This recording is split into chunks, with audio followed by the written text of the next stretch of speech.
കഴിഞ്ഞ ദിവസം ഞാൻ എൻ്റെ ഒരു വാട്സപ്പ് ഗ്രൂപ്പിൽ കോളേജിൻ്റെ ഗ്രൂപ്പിലാണ് ഒരു ഫോട്ടോ കണ്ടത് കേട്ടോ. ഒരു പെൺകുട്ടിയുടെ ഫോട്ടോ, തട്ടക്കെട്ടൊരു കുട്ടിയുടെ ഫോട്ടോ. അപ്പോൾ അത് കണ്ടപ്പോൾ അതിൻ്റെ താഴെ മരണപ്പെട്ടു, ആത്മഹത്യ ചെയ്തെന്ന് കണ്ടു. അപ്പോൾ ഷോക്കായി പോയി. കാരണം നല്ലൊരു കുട്ടി, ആ കുട്ടി എന്തിനാ ആത്മഹത്യ ചെയ്തു. അപ്പോൾ ഞാൻ അതിൻ്റെ താഴെ കമൻറ്റ് ചെയ്തു, ഈ കുട്ടി കല്യാണം കഴിഞ്ഞതാണോ, അതിന് വേറെ എന്തെങ്കിലും പ്രശ്നമുണ്ടോ. അപ്പോൾ ചിലർ പറഞ്ഞു, ഗ്രൂപ്പിലുള്ള ആൾക്കാർ പറഞ്ഞു, അല്ല, ഈ കുട്ടി ആത്മഹത്യ ചെയ്യാൻ കാരണം ഈ കുട്ടി പരീക്ഷയിൽ കോപ്പി അടിച്ചു, അപ്പോൾ അത് പിടിച്ചത് കൊണ്ടുള്ള അപമാനം കൊണ്ടാണ് ആത്മഹത്യ ചെയ്തത്. അപ്പോൾ ഞാൻ താഴെ പറഞ്ഞു, അങ്ങനെയാണെങ്കിൽ ഞാനൊക്കെ എത്ര വട്ടം ആത്മഹത്യ ചെയ്യണം. അതാണ് ഞാൻ ഇട്ട കമൻറ്റ് കേട്ടോ.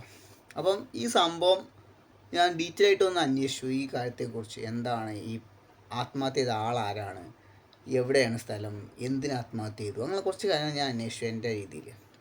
അങ്ങനെയുള്ള കുറച്ച് കാര്യങ്ങളും പിന്നെ എനിക്ക് പറയാനുള്ള കുറച്ച് എൻ്റെ അഭിപ്രായങ്ങളുമാണ് ഞാൻ ഈ വീഡിയോ ചെയ്യാൻ ഉദ്ദേശിക്കുന്നത്. ഓക്കെ, അപ്പോൾ ഗൈസ് തുടങ്ങാം. വളരെയധികം ദുഃഖമുള്ളൊരു വാർത്തയാണ് ഞാൻ കണ്ടത്, കേട്ടത്, അറിഞ്ഞതൊക്കെ. കാരണം ഈ മരണപ്പെട്ട കുട്ടിയുടെ പേര് ഫാത്തിമ ഫിദ എന്നാണ്. മലപ്പുറം സ്വദേശിയാണ്, മലപ്പുറം മമ്പാട. ഓക്കെ, എൻ്റെ നാട്ടുകാരിയാണ്, മലപ്പുറക്കാരിയാണ്. ഞാൻ മലപ്പുറക്കാരനാണ്. അതുകൊണ്ട് അപ്പോൾ ഒരു 18 വയസ്സായ കുട്ടി എന്നൊക്കെ പറഞ്ഞു കഴിഞ്ഞാൽ ഒരുപാട് ചിന്തിക്കാനുള്ള പക്വത ഉണ്ടോ എന്നുള്ള കാര്യം അറിഞ്ഞുകൂടാ, ഉണ്ടാവില്ല. കാരണം ജീവിതത്തെ എത്രത്തോളം ഒരു ലൈഫിനെ അങ്ങോട്ട് നോക്കി കഴിഞ്ഞിട്ടുള്ള കാര്യം നമുക്ക് അറിഞ്ഞുകൂടാ. കാരണം ചെറിയ പ്രായമാണ്, +2 പഠിക്കുന്ന കുട്ടി എന്നാണ് ഞാൻ അറിഞ്ഞത്. അപ്പോൾ ഈ കുട്ടി കോപ്പി അടിച്ചത് കൊണ്ട്, കാരണം ക്രിസ്മസ് പരീക്ഷയാണ്, കോപ്പി അടിച്ചത് കൊണ്ട് അത് മാഷ് പൊക്കിയതും മറ്റുള്ള ആൾക്കാർ കണ്ടതുകൊണ്ടുള്ള അപമാനം എല്ലാം കൊണ്ട് വീട്ടിൽ വന്ന് തൂങ്ങി മരിച്ചു. ആ നിലയിലാണ് അറിയാൻ സാധിച്ചത്. അപ്പം ഇത് പറയുകയാണെങ്കിൽ, ഇങ്ങനെയൊക്കെ പറയുകയാണെങ്കിൽ ഒരുപാട് കാര്യങ്ങൾ സംസാരിക്കാനുണ്ടാവും. കാരണം ഒരുപാട് കുട്ടികൾ, പെൺകുട്ടികൾ, ആൺകുട്ടികളൊക്കെ സൂയിസൈഡ് ചെയ്ത സംഭവങ്ങൾ ഉണ്ടായിട്ടുണ്ട്. ഈ പണ്ടൊക്കെ SSLC റിസൾട്ട് വരുന്ന സമയത്തായിരുന്നു കേട്ടോ ഒരുപാട് ആത്മഹത്യകൾ ഉണ്ടാവുക. അപ്പോൾ ഈ ആത്മഹത്യകൾ ചെയ്തിട്ടുള്ള ആൾക്കാരൊക്കെ ശരിക്കും പാസ്സായിട്ടുണ്ടാവും പരീക്ഷയിൽ. അതാണ് ഏറ്റവും വലിയ സങ്കടമുള്ള കാര്യം. അവർക്ക് നല്ല മാർക്കും ഉണ്ടാവും. അപ്പം പരീക്ഷ പേടിച്ചിട്ട്, അല്ലെങ്കിൽ വീട്ടിൽ ആളുകൾ അറിഞ്ഞാലുണ്ടാവുന്ന അപമാനം, മറ്റുള്ളവർ അറിഞ്ഞാലുണ്ടാകുന്ന അപമാനം, കൂടെ പഠിച്ച ആൾക്കാർ, ഇതെല്ലാം കൂടി ആയി കഴിഞ്ഞിട്ടാണ് ഈ കുട്ടികൾ പോയിട്ട് ആത്മഹത്യ ചെയ്തത്. ഇതൊരു വല്ലാത്തൊരു കേസ് തന്നെയാണ്. അപ്പം ഒരു പ്രോപ്പറായിട്ട് ഇപ്പോൾ ഇതിനെ പറയുകയാണെങ്കിൽ വീട്ടുകാരുടെ ഭാഗത്തു നിന്നുള്ളൊരു മിസ്റ്റേക്ക് ഉണ്ടാവും ഇതിന് എന്തായാലും.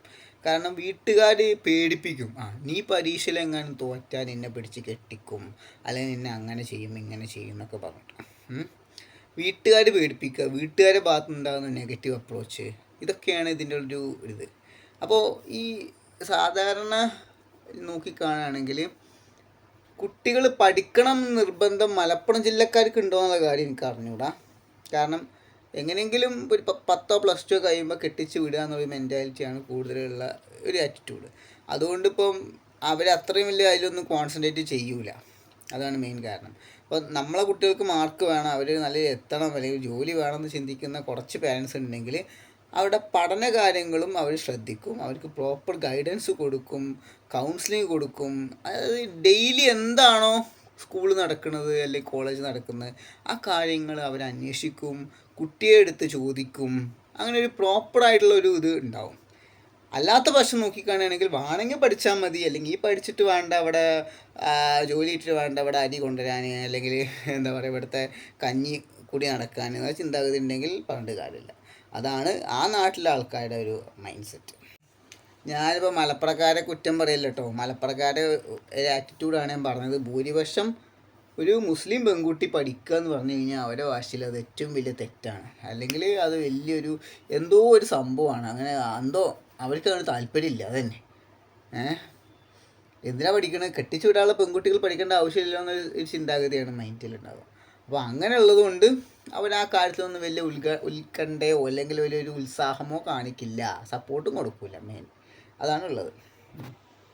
അപ്പോൾ നമ്മളെ വിഷയം ഇപ്പോൾ അതല്ല, നമ്മൾ പറഞ്ഞു തന്നത് ഈ കുട്ടിയെ കുറിച്ചാണ്. അപ്പോൾ ഇങ്ങനെ കുറേ ആത്മഹത്യകൾ നമ്മളിങ്ങനെ ഒരുപാടായി കാണുന്നു. ഈ പരീക്ഷ പേടി, അല്ലെങ്കിൽ പരീക്ഷയുടെ റിസൾട്ടിൻ്റെ കാര്യങ്ങൾ, ഈ കോപ്പിയടി, അല്ലെങ്കിൽ അധ്യാപകൻ്റെ ഭാഗത്തുണ്ടാകുന്ന പ്രശ്നങ്ങൾ, ഇങ്ങനെയുള്ള കുറേ കാര്യങ്ങൾ കൊണ്ട് കുട്ടികൾ മാനസികമായി ഡൗൺ ആയി പോവുകയും ഈ മാനസിക നില തെറ്റുമ്പോഴാണ് ഈ പറഞ്ഞ ആത്മഹത്യയിലോട്ട് പോവുകയും ചെയ്യുന്നത്. ഒരുപാട് വ്യക്തികളുണ്ട്. അപ്പം നമ്മൾ എന്താ ചെയ്യേണ്ടതെന്ന് വെച്ച് കഴിഞ്ഞാൽ ഒരുപാട് കാര്യങ്ങൾ ഞാൻ സജസ്റ്റ് ചെയ്തു തരാം. മാതാപിതാക്കളുടെ ഭാഗത്തുള്ള കുറേ കാര്യങ്ങൾ അവർ ചെയ്യണം. കാരണം മക്കളുണ്ടാക്കി വെക്കുക അല്ലെങ്കിൽ അവർ സ്കൂളിൽ പറഞ്ഞയക്കുക എന്നുള്ള ഒരു മാത്രമല്ല മാതാപിതാക്കൾ ചെയ്യേണ്ടത്. ആ കടമ മാത്രമല്ല ഉള്ളത്, അവരുടെ കാര്യം കൂടെ ശ്രദ്ധിക്കണം. അവർക്ക് പ്രോപ്പറുള്ള കാര്യങ്ങൾ ചെയ്തു കൊടുക്കണം. എന്ന് വെച്ചാൽ അവർ സ്കൂൾ വിട്ട് വരുമ്പോൾ അവർക്ക് ഉണ്ടാകുന്ന കാര്യങ്ങൾ അവർക്ക് ഒരു അന്വേഷണം കാര്യങ്ങൾ വേണം. അവർക്ക് എന്താണെന്ന് വെച്ച് കഴിഞ്ഞാൽ മക്കളെ ശരിക്കും ഗൈഡ് ചെയ്യണം. അവരെല്ലാ കാര്യങ്ങളും അവർ അറിഞ്ഞിരിക്കണം. പിന്നെ കുട്ടികൾക്ക് ഉണ്ടാകുന്ന ഒരുപാട് ബുദ്ധിമുട്ടുകളുണ്ട്. ചിലപ്പോൾ പഠന വൈകല്യങ്ങളാവാം, അല്ലെങ്കിൽ എന്തെങ്കിലും വേറെ എന്തെങ്കിലും ഇഷ്യൂസ് ആവാം മാനസികമായിട്ട്. അത് എന്തായാലും മാതാപിതാക്കൾക്ക് മനസ്സിലാവാതെ പോവില്ല എന്നാണ് എൻ്റെ വിശ്വാസം. അതിനുള്ള കൗൺസിലിംഗ് ഒക്കെ നിങ്ങൾ അവർ കൊടുക്കുക. അതാണ് എനിക്ക് പറയാനുള്ളത്. പിന്നെ കുട്ടികളോട് പറയാനുള്ളത്, അതിപ്പോൾ നിങ്ങൾ ഇത് എടുക്കുമെന്ന് എനിക്ക് അറിഞ്ഞുകൂടാ. കാരണം ലൈഫിനെ അത്രത്തോളം എത്തി 18 വയസ്സിൽ 15 വയസ്സെന്നൊക്കെ പറഞ്ഞ ജീവിതം എന്താണെന്ന് അറിയാത്ത പ്രായമാണ്. അപ്പോൾ നമ്മൾ പറഞ്ഞു കഴിഞ്ഞാൽ അത്രത്തോളം അത് എടുക്കും എന്നുള്ള കാര്യം അറിഞ്ഞുകൂടാ. ജീവിതം എന്ന് പറഞ്ഞാൽ ഒരു പരീക്ഷയല്ല. ഒരു പരീക്ഷ കൊണ്ട് അവസാനിപ്പിക്കേണ്ട ഒന്നല്ല ജീവിതം.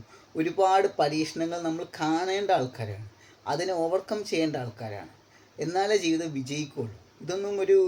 ഇതിനൊക്കെ വേണ്ടി ആത്മഹത്യ എന്നൊക്കെ പറയുമ്പോൾ വളരെ സങ്കടമാണ് തോന്നുന്നത്. കാരണം ഇതൊക്കെ ഒരുപാട് വ്യക്തികൾ ലൈഫിൽ ചെയ്തിട്ടുള്ള പരിപാടിയാണ്. കോപ്പി അടിക്കുക, അങ്ങനെ കോപ്പി അടിച്ച് തോറ്റ് എന്താ പറയുക വിജയിച്ച ആൾക്കാരുണ്ട് നമ്മുടെ ലൈഫിൽ. വലിയ വലിയ സയൻറ്റിസ്റ്റുകളെ നോക്കുകയാണെങ്കിൽ, വലിയ വലിയ ബിസിനസ്സുകാരെ നോക്കുകയാണെങ്കിൽ അവരൊക്കെ ലൈഫിൽ തൊപ്പിയിട്ടിട്ട് ആ നാണം കെട്ട ആൾക്കാരാണ് വലിയ വലിയ സ്ഥാനത്തൊക്കെ കയറിയിരിക്കണം. വലിയ വലിയ മഹാന്മാർ അല്ലെങ്കിൽ വലിയ വലിയ സയൻറ്റിസ്റ്റുകൾ, നമ്മളൊക്കെ പഠിക്കുന്ന സയൻറ്റിസ്റ്റുകൾ, അവരൊക്കെ ഹിസ്റ്ററി നോക്കുകയാണെങ്കിൽ ഒരുപാട് തോറ്റിട്ടുണ്ടാവും. അപ്പോൾ നമ്മൾ അങ്ങനെയൊക്കെ ചിന്തിക്കണം, മനസ്സിലായോ? അല്ലാതെ നമ്മളിങ്ങനെ എന്താ പറയുക തൊട്ടിനും പിടിച്ചതിനൊക്കെ ആത്മഹത്യ ചെയ്യുക, ചെറിയ എന്താ പറയുക കാര്യങ്ങൾക്ക് ആത്മഹത്യ ചെയ്യുക, എനിക്ക് ഭയങ്കര സങ്കടമാണ്. ഇത് പറഞ്ഞപ്പോൾ എനിക്കൊരു കാര്യം കൂടെ പറയണം തോന്നി. പണ്ട് ഞാൻ സ്കൂളിൽ പഠിക്കുന്ന കാലത്ത് എൻ്റെ വീടിൻ്റെ തൊട്ടടുത്തൊരു വീടുണ്ടായിരുന്നു, നേരെ വീടിൻ്റെ ഓപ്പോസിറ്റ്. അപ്പം അവിടെ എൻ്റെ ഒരു സുഹൃത്ത് എന്ന് പറയുമ്പം എൻ്റെ ഒരു സീനിയർ തന്നെയാണ്. ഒരു ക്ലാസ്സിൽ ഡിഫറൻസേ ഉള്ളൂ. എൻ്റെ സുഹൃത്ത് തന്നെയാണ്, ഞങ്ങൾ അയൽവാസി സുഹൃത്തുക്കളാണ്. അപ്പോൾ അന്ന് ഒരു പെൺകുട്ടിയാണ്, ആ പെൺകുട്ടി സൂയിസൈഡ് ചെയ്തു. അന്ന് ഞാൻ 8ലോ 7ലോ പഠിക്കുന്ന കാലത്താണ്. അന്ന് ആ കുട്ടി 9ലാണ്. അപ്പോൾ നന്നായി പഠിച്ചിരുന്നൊരു പെൺകുട്ടിയായിരുന്നു. ആ പെൺകുട്ടി സൂയിസൈഡ് ചെയ്യാനുള്ള കാരണം ഒന്നുമില്ല, അമ്മ വഴക്ക് പറഞ്ഞു.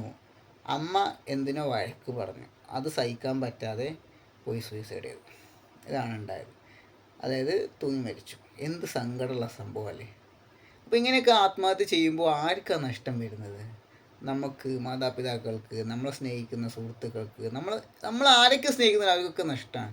അവരെ നമ്മൾ വേദനിപ്പിക്കുകയാണ് ചെയ്യുന്നത്. അതൊരിക്കലും ഉണ്ടാകാൻ പാടില്ല. നമ്മളെ ചുറ്റിപ്പറ്റി നിൽക്കുന്ന ആൾക്കാരെ നമ്മൾ വേദനിപ്പിക്കരുത്, അവരെ മനസ്സിലാക്കാൻ ശ്രമിക്കുക. ഓക്കെ, ഒരാൾ വഴക്ക് പറഞ്ഞെന്നോ അല്ലെങ്കിൽ ഇങ്ങനെ എന്താ പറയുക കോപ്പി അടിച്ചെന്നോ അല്ലെങ്കിൽ ഇങ്ങനെ എന്തെങ്കിലുമൊക്കെ ഇൻസിഡൻറ്റ് ഉണ്ടാകുമ്പോൾ ഇതിനകത്ത് സൂയിസൈഡ് ചെയ്യരുത്. സൂയിസൈഡ് എന്നൊക്കെ പറഞ്ഞു കഴിഞ്ഞാൽ ഒരു ഓപ്ഷനല്ല, ഒരു സൊല്യൂഷനല്ല, ഒരു പ്രോബ്ലത്തിനുള്ള സൊല്യൂഷനല്ല സൂയിസൈഡ്. പ്രോബ്ലം സോൾവിങ് ആണ് നമ്മൾ തിരഞ്ഞെടുക്കേണ്ടത്. നമ്മൾ ഒരുപാട് ഓപ്ഷൻസ് എടുക്കുക. ഇങ്ങനെ ആയിക്കഴിഞ്ഞാൽ എന്താ അടുത്ത് ചെയ്യാൻ പറ്റുക, അല്ലെങ്കിൽ എന്തായിരിക്കും എന്നുള്ള ഒരുപാട് ഓപ്ഷൻസുകൾ നമ്മൾ കൊണ്ടുവന്ന് കഴിഞ്ഞാൽ നമ്മുടെ ലൈഫിൽ നമുക്ക് സൂയിസൈഡ് എന്നൊരു സംഗതി ആ ചിന്തയെ നമുക്ക് വേണ്ട, അതങ്ങോട്ട് ഒഴിവാക്കി വിടാം. അതൊരു സൊല്യൂഷനല്ല എന്തായാലും. അപ്പോൾ അങ്ങനെയൊക്കെ പോസിറ്റീവായിട്ട് ചിന്തിക്കുക, നമ്മൾ മറ്റുള്ളവരെ വേദനിപ്പിക്കാതിരിക്കുക. ഓക്കെ, ഇതുകൊണ്ട് ഒരുപാട് പേരുടെ മനസ്സ് വേദനിക്കുന്നുണ്ട്, ഒരുപാട് പേർക്ക്. അതൊക്കെ ഒരു ഇതാണ്. ചില ആൾക്കാർ ഈ വീഡിയോ ഞാൻ വേറെ ആൾ ചെയ്ത് കണ്ടു. അയാൾ ഇഹലോകം പരലോകമൊക്കെ പറഞ്ഞുകൊണ്ടിരിക്കുന്നുണ്ട്. ഞാൻ അതൊന്നും പറയുന്നില്ല, കാരണം അതിൻ്റെ ആവശ്യമില്ല. എന്തിനാണിത്? നമ്മളൊരു മതം വെച്ചിട്ട് ഇവിടെ സംസാരിക്കുന്നില്ല, എനിക്കതിന് താല്പര്യമില്ല. ഈ കണ്ടൻറ്റ് വേറൊരാൾ ചെയ്ത് ഞാൻ കണ്ടു. അയാൾ ഇഹലോകത്തിൽ ഇതാണ് പരലോകത്തിൻ്റെ കാര്യമൊക്കെ സംസാരിക്കുന്നുണ്ട്. കാരണം എനിക്ക് അങ്ങനത്തെ വിഷയങ്ങൾ ഇങ്ങനെ സംസാരിക്കുന്നതിനോട് ഒട്ടും താല്പര്യമില്ലാത്ത ഒരാളാണ്. കാരണം ഒരു മതം ബേസ് ചെയ്തിട്ട് ഇങ്ങനത്തെ കാര്യങ്ങൾ പറയാമെന്ന് വെച്ച് കഴിഞ്ഞാൽ അത് ഏറ്റവും മോശപ്പെട്ടാണ് ഞാൻ കാണുള്ളൂ. മോശപ്പെട്ടത്. എല്ലാവരും മനുഷ്യരാണ്, മതമൊക്കെ മനുഷ്യന്മാരുണ്ടാക്കുന്ന സംഭവമായിട്ടേ ഞാൻ കാണുന്നുള്ളൂ. അല്ലാതെ അങ്ങോട്ട് പൊട്ടി മുളച്ച സാധനമൊന്നുമല്ല. നമ്മൾ ജനിച്ചപ്പോൾ എത്ര മതമുണ്ട് ഇവിടെ, എത്ര മതമുണ്ട്. അപ്പോൾ അതുകൊണ്ട് ഈ മതത്തിൻ്റെ പേരിൽ ഞാൻ ഇത് സംസാരിക്കില്ല. അങ്ങനെ പല ആൾക്കാരും സംസാരിക്കണ്ടെങ്കിൽ സംസാരിക്കട്ടെ, അത് അവരുടെ ഇഷ്ടമാണ്. ഞാൻ എന്തായാലും മതം പിടിച്ച് സംസാരിക്കുന്ന ആളല്ല. അതുകൊണ്ട് ഓക്കെ, മനുഷ്യൻ എന്ന രീതിയിലാണ് ഞാൻ സംസാരിക്കുന്നത്, മനുഷ്യൻ രീതിയിൽ. അപ്പോൾ മനുഷ്യൻ രീതിയിൽ പറയുകയാണെങ്കിൽ നിങ്ങളത് ചെയ്യരുത്. നിങ്ങൾ നിങ്ങളെ തന്നെ നശിപ്പിക്കരുത്, നിങ്ങളെ തന്നെ ഉപദ്രവിക്കരുത്. നിങ്ങളെ സ്നേഹിക്കാൻ പഠിക്കുക.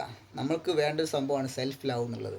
ഈ സെൽഫ് ലവ് നഷ്ടപ്പെടുമ്പോഴാണ് നമുക്ക് ഇങ്ങനത്തെ ഓരോ തോട്ട്സ് വരിക. അപ്പോൾ നമ്മളെ തന്നെ സ്നേഹിക്കുക, നമ്മൾ ചുറ്റുമുള്ള ആൾക്കാരെ സ്നേഹിക്കുക, മനുഷ്യൻ എന്ന രീതിയിൽ, അല്ലാതെ മതം ഇല്ല. നോ. ഓക്കെ, അപ്പോൾ ഇത്രയും പറഞ്ഞുകൊണ്ട് ഇതിനൊക്കെ നിങ്ങൾക്ക് ചിലപ്പോൾ എതിർ ഒപ്പീനിയൻസ് ഉണ്ടാവാം, സപ്പോർട്ട് ചെയ്യുന്ന ഒപ്പീനിയൻസ് ഉണ്ടാവാം. അപ്പോൾ എന്ത് വേണമെങ്കിലും കമൻസിൽ രേഖപ്പെടുത്തിക്കോളൂ, നോ പ്രോബ്ലം. ഓക്കെ, പിന്നെ കൂടുതൽ എന്നെ തെറി വിളിക്കാതിരിക്കുകയാണ്. അപ്പം ഇത്രയും പറഞ്ഞുകൊണ്ട് എൻ്റെ വീഡിയോ അവസാനിപ്പിക്കുകയാണ് ഗായ്സ്. അപ്പോൾ അടുത്ത വീഡിയോ കാണാം. ബൈ.